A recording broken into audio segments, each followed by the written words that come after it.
Welcome, everybody, to the American Space Museum. I'm Mark Marquette. We're so glad you're with us today to stay curious. Today, we've got some shuttles of the month of October, 12 beautiful shuttles that took over 70 humans orbiting this gorgeous, beautiful Terminator shot here of our Earth from the payload bay of STS 54 that we're going to talk about a little bit today, one of the shuttles of the month of October. We've got an astronaut birthday of a female pilot. We've got this day in history when the space shuttle was launched with Pam Melroy as the commander, and she met a female commander on the ISS Expedition 16. Who was that? I think you space geeks know. And we're going to also Star Wars or Star Trek. How do the shuttle people line up with that? You'll find out. And so have fun with that. First, want to say hi to Marty Winkle, my co-producer. Marty, how you doing today? I'm doing good, Mark. Did you go out to the Space Center today? Yeah, went out there saw Wendy Lawrence. Ah, too short. How big was the crowd out there? It was packed. It really was. Huh? Yeah. A lot of tourists out. I think you said there was a bus of Japanese or something that showed up. So good. I think they were from India, but there were more than one bus. Well, we had Nick Thomas on yesterday and doing a great show on Wally Schirra, and he'd been off for a week, so he got sprung back into action today, didn't he, out there? So we're glad to have Marty here. Marty, we've done over 400, and today's episode 917 today. And we're pretty proud of that, born out of the pandemic. Our humble nonprofit for over 22 years has been preserving the birth of America's space age here in its delivery room, Brevard County, Florida. We celebrate that all the time, and we are doing some events here to end the year to raise some money for our nonprofit, but also to give you all an opportunity to do maybe a little Christmas shopping. We have a space memorabilia show November 11th at the Beachside Hotel and Suites in Cocoa Beach. That's right beside Ron John's. Carlton Bailey's already signed up for a bunch of tables there, Marty. So we've got it sponsored by Ken Havicott, Space Memorabilia. Ken Havicott is one of the world's premier space memorabilia experts. And Bid Again Auctions, Chuck Jeffrey's business that has helped us keep the doors open by sharing a big chunk of the memorabilia that's sold here. We never sell our collections, but we do consign things from space workers as well as things that come in the door that we can't display. So great time to do some Christmas shopping for that space geek on your list if you're here on the Space Coast at our second annual Space Memorabilia Show, November 11th from 9 to 3 at the Beachside Hotel right beside Ron John's. Tomorrow we're going to have a great show with Mikey Haddad, who's a level 4 engineer in the shuttle era. He wrote a book on the payloads. Mikey's going to talk about the German D1 lab that flew in October. Have I got my dates on here? Yeah, there's my shuttles. Yeah, October 1985, 61A. One of those early missions that had 8 astronauts on board, the most we ever crammed into a shuttle there, and Mikey will talk all about this, as well as the Shuttles of October that we celebrate. Let me get my little folder on these shuttles here. Being on the fly today, doing a lot of liaisoning, as I will. 70 astronauts, 16 women flew on these 12 missions. Every orbiter except Endeavour flew in October. Very unusual for orbital vehicle 105 not to take to the orbit the Earth, but we had 3 Columbia, 3 Discovery, and 3 Atlantis missions, and then the other 2 were by actually 4. We had 4 Atlantis. I was trying to add that up in my head because we just had 2 Challenger missions. So a lot of good discoveries on the labs on this. We had back-to-back life science labs flown on 58 and 73. And today we're going to talk about STS 52 and STS 120 when we get around to that in a minute. Find my, there's 52 over here and 120 on my notes. So But Marty, we got some other things to talk about. We're down to a bare bones operation here. So it is Halloween. So if you want to put some meat on our bones, we can take your tax-deductible donations on our website, or you can contribute to this YouTube broadcast. Afterwards, you hit the three little dots on the right, and it has a $ and thanks. Now, YouTube does keep 30% of what is collected. We're not going to have any qualms with that as we approach 2,000 members on YouTube. We started out with about 300 or 400 4 years ago. So help us out and help us put some meat on our bones there as we get into the holiday season. Well, here was a real pleasure to meet these gentlemen today, Marty. This was two German space geeks, Thomas on the foreground there, Thomas Holzheuer, and Roland Krieger there in the background, posed in our Apollo gallery. As they ended their American vacation and visit our humble museum. They've been here 13 days, and they came on the last day here. They're flying out this afternoon out of Orlando. And I said, please come at the beginning of your next vacation, and we can put you on Stay Curious. So we were happy to talk about the German D1 lab that they're very familiar with. So and told them to watch Stay Curious, as we'll be talking about tomorrow with payload specialist Mikey Haddad. So hope you have a happy landing in Deutschland there, fellas. And there they are in front of our mural that is 50 years old that Al Kohler and his father put together as a display in the early days of our museum 20-some years ago. So great to always see foreigners, everyone from out of town coming in our museum, and occasionally we give them a shout out on Facebook and on Stay Curious program here. And we're going to start showing more memorabilia and things on our museum. And here's something that caught the eye of Mr. Jay Honeycutt when he did his show last week. And Jay said, I never saw that before. Where'd you get that? And I said, just one of the things that walks in the door, Jay. A nice poster. It's only about this size. This size. Here's how we can, not why we can't. And why'd that catch Mr. Jay Honeycutt, former director of Kennedy Space Center's eye?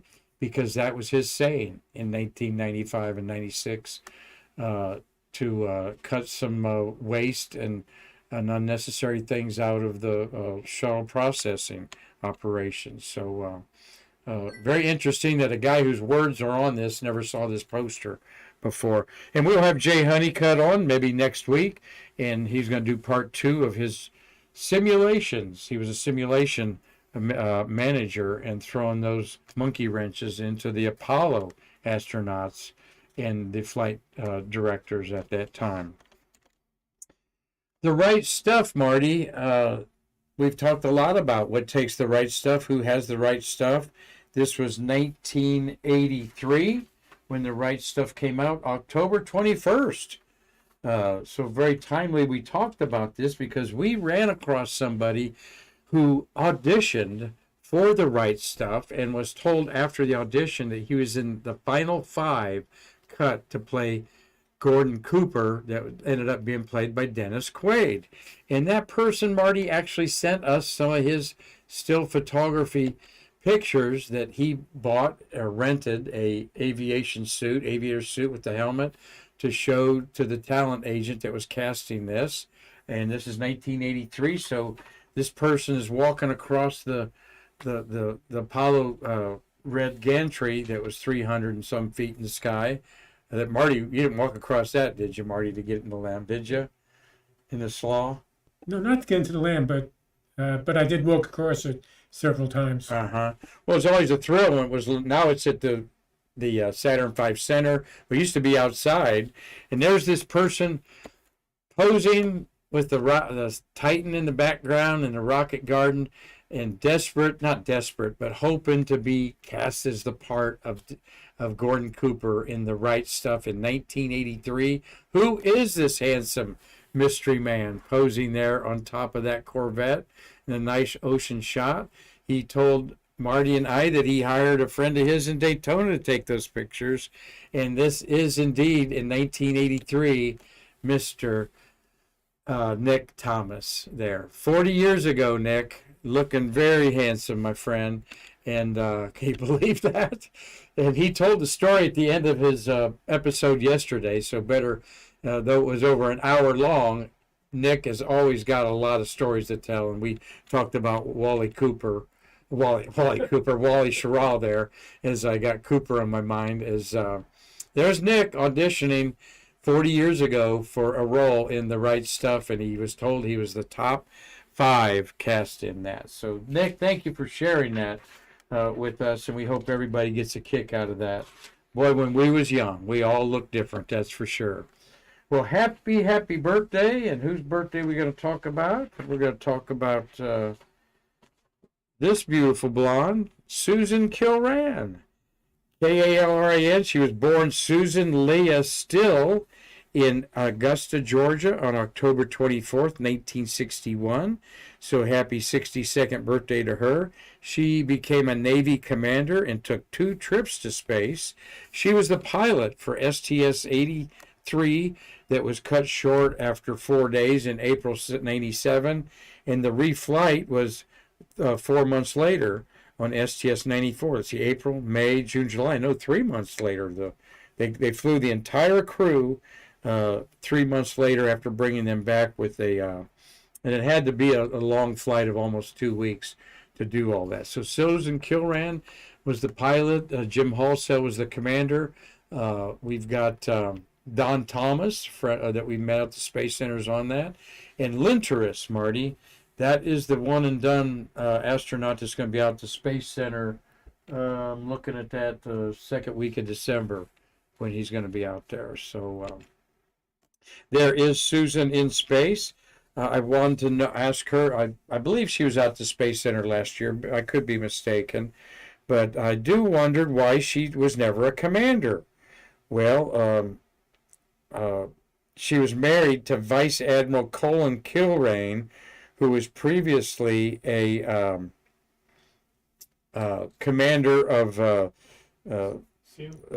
North Atlantic forces out of Belgium, and she was a Navy SEAL.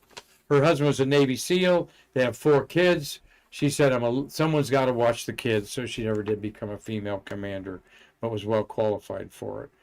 Her father was a prominent burn surgeon at the Joseph Still Burn Center in Augusta, Georgia. So those of you around Augusta would know the Still name around there, her maiden name. So happy 62nd birthday to you, Susan Kilrain, Kilraine, shuttle pilot. There she is, a speaker, and is on a speaking circuit there, inspiring people of all ages to meet their dreams.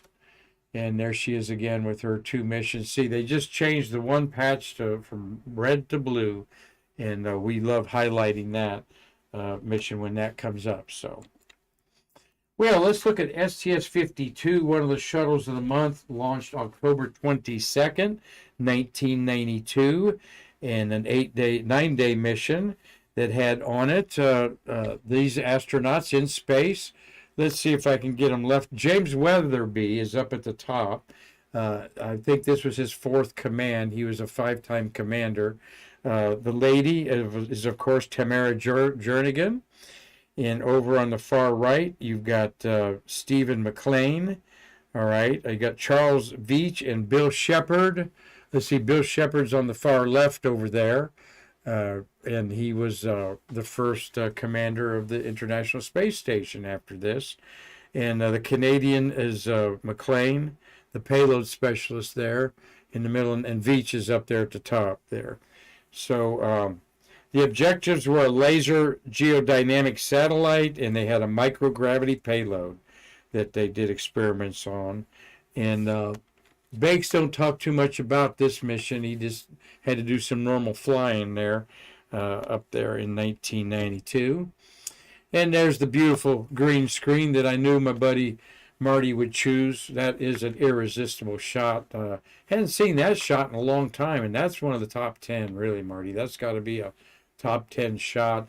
The stabilization rudder coming across the they would be going into daylight out of darkness as they go eastward across the globe. So we have that mission flown in. There. I'm full of myself, Marty. It wouldn't go forward there, all right, as we got it on the green screen. In this mission, we're going to talk a little more about STS-120. Was launched yesterday, October 23rd, 2007. So that's just 16 years ago. It was up there for 15 days, the 23rd flight to the International Space Station. And they took up the U.S. Harmony Node 2, a bunch of spacewalks, and it was commanded by veteran shuttle pilot Pam Melroy. And here's the crew there. I know what I wanted to do. There's the crew there, and we'll talk about them in a minute. Since I got it prepared, I wanted to go back here on this crew and tell you about the patch. All right. We love talking about the artwork of the patches.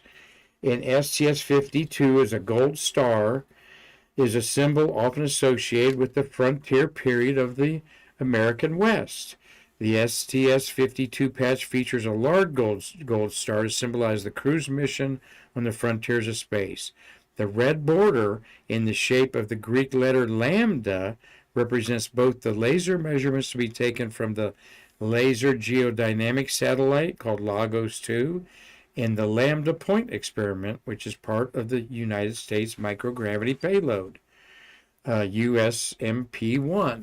So see the red there, and then they have little things at the bottom that makes it the Greek lambda signal or lambda letter.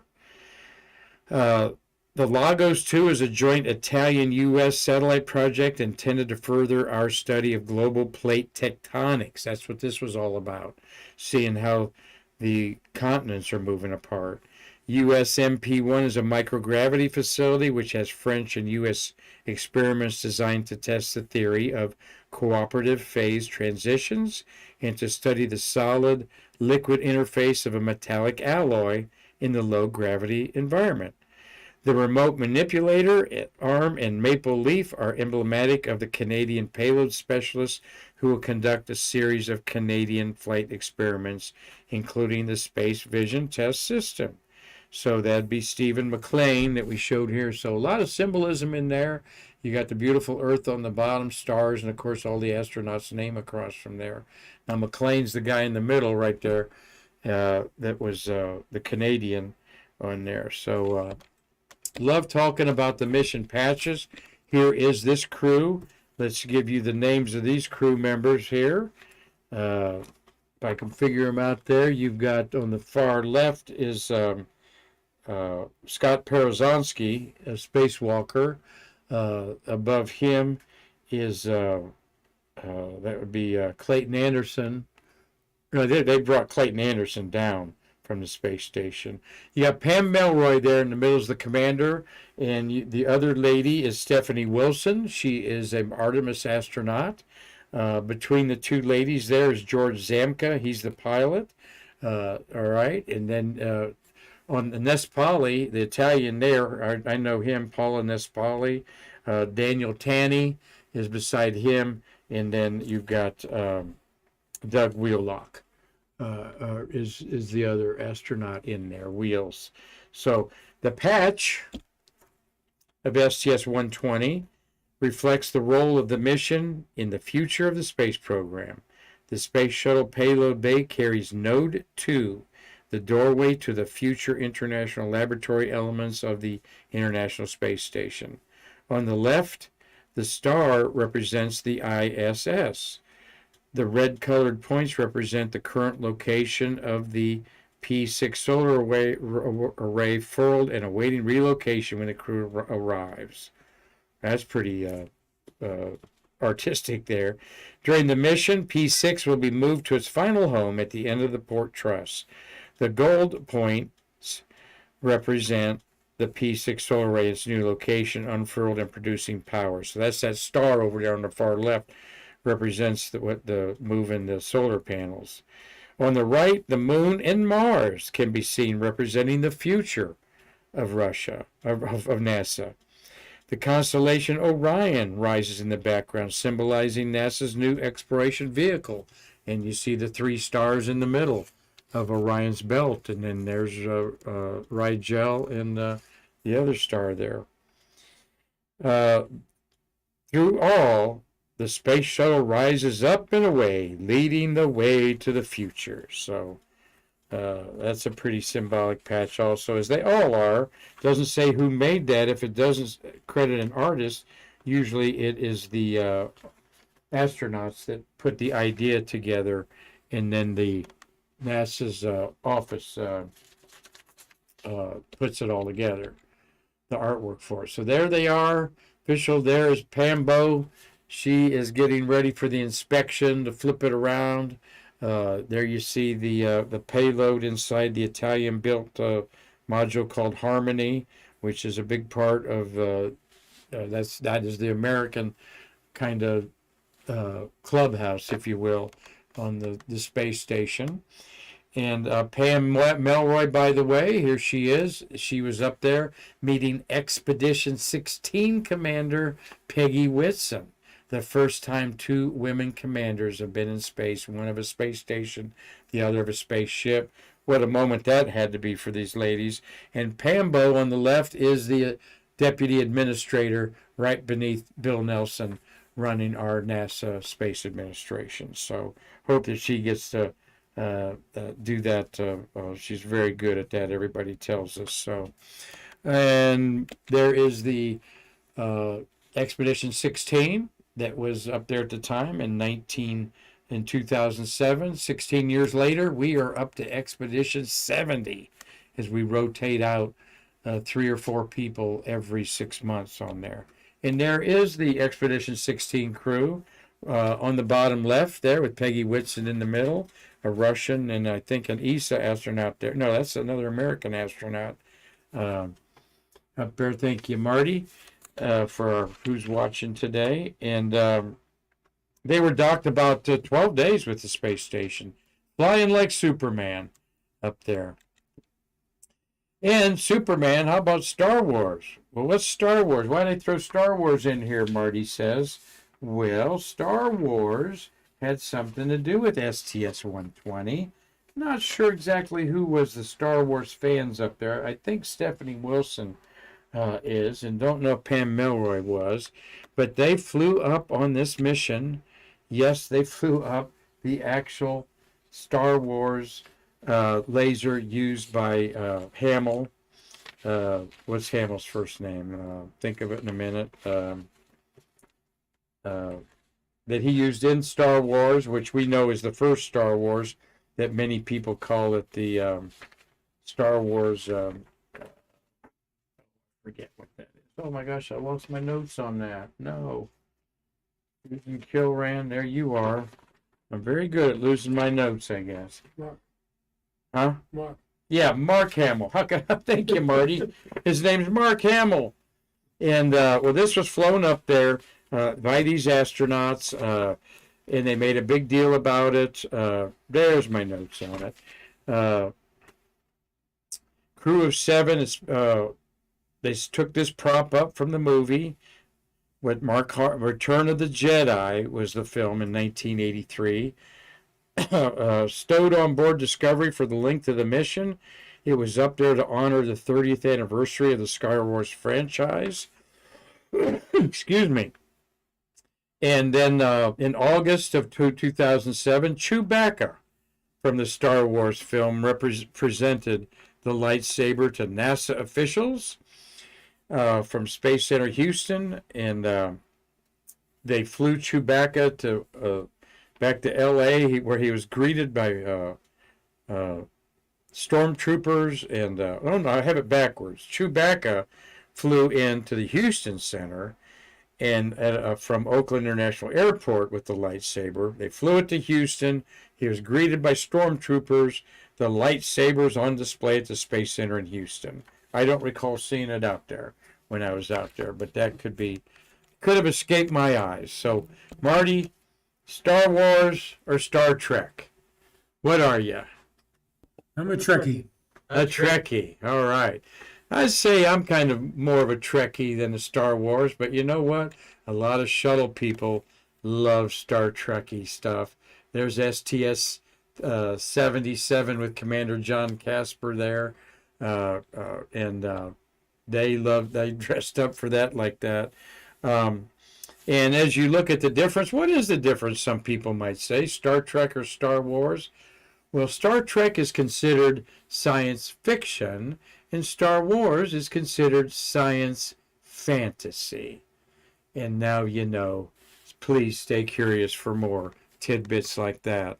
As we're grateful that you all watched us today, and remind you of our Space Memorabilia show, and remind you also that Mikey Haddad will be here tomorrow.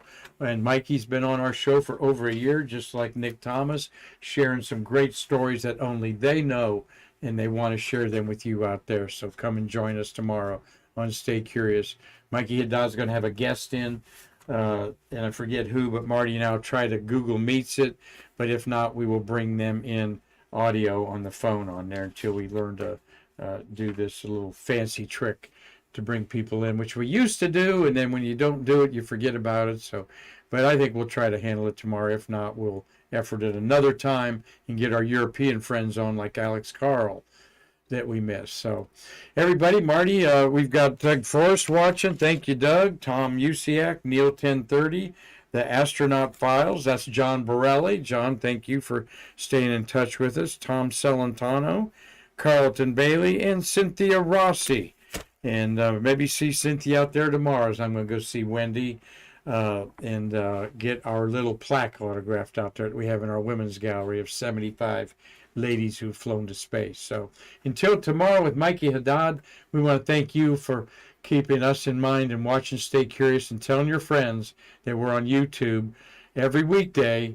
And if they miss an issue, we've got over 300 issues on our YouTube channel. So until tomorrow, I'm Mark Marquette saying I can't wait to see you in our museum to bridge the space between us.